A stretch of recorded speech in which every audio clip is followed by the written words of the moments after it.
Hi, I did my subject matter for the final on identifying and expressing emotions.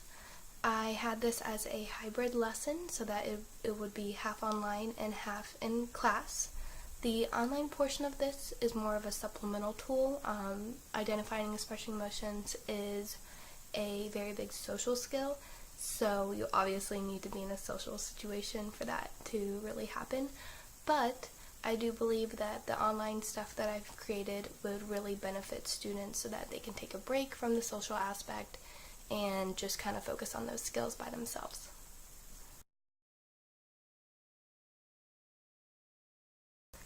The students have multiple learning objectives. Their first objective is to be able to identify their own emotions. Their second objective is to be able to identify the emotions in others. Their third objective is to be able to appropriately express their emotions, and the fourth objective is to be able to see how situations can affect our emotions. My instructional design is partially hybrid. I do want them to be able to use technology. A few of my students, even in field experiences, learn a lot better using technology because they can feel isolated and they don't feel the stress of all the distractions around them. But this is a social skill, so they will have to participate a little bit. The only prereq skills that they really need are classroom norms, such as respecting one another. When you're doing social situations, it's always a little tricky because some students may not know how to act, and it can really make the tension in the classroom grow. So having classroom norms that just build a community and having them use those for this activity would be what I would need them to know.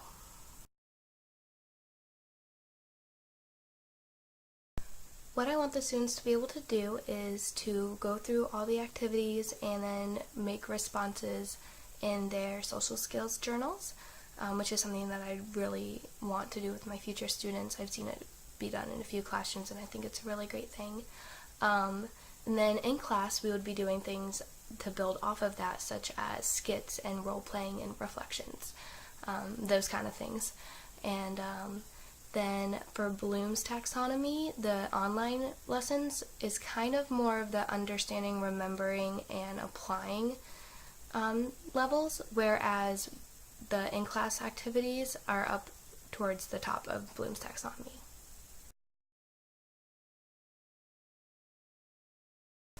I will have formative assessments after each objective. The students are not able to move on to the next objective until they have completed the one before it. These skills build upon one another. They can't be weaker in one set than the other. And for example, they aren't able to identify emotions in others until they're able to identify their own. Or they're not able to appropriately express their own emotions until they see how their emotions can change when in different situations. These are really important skills, and I'm not going to give up on them. After their formative assessments are all completed to my satisfaction, then we'll do a summative assessment to kind of wrap it all up and make connections. The formative assessments are linked to each objective and therefore are going to be all aligned, and then the assessments will be done through class activities, journal entries, how they are observed throughout the day. For instance, if they are really making an effort to show that they appropriately express their emotions when, in class or on the playground or at lunch, then they obviously will be able to move on. As long as it's the practical application, I'm okay with it.